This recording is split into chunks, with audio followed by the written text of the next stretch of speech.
Hello everyone, so in this video, we're going to be reviewing the Subaru EyeSight Settlement. So, as you can see, it is a settlement, and if you own or lease or previously owned or leased certain Subaru vehicles, you could get benefits from this class action settlement.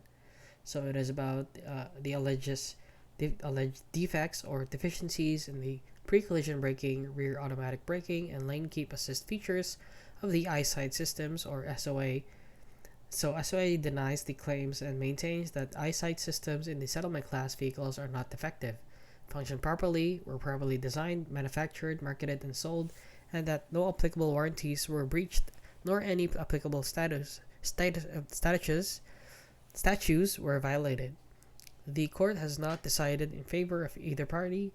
The action has been resolved through a class settlement under which eligible settlement class members who qualify may obtain certain benefits.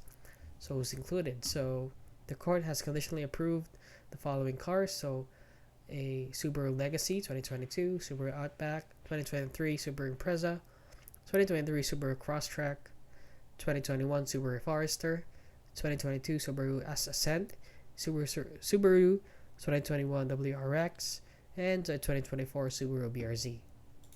And yeah, that is basically it, guys. So if you found this video helpful, please consider liking and subscribing.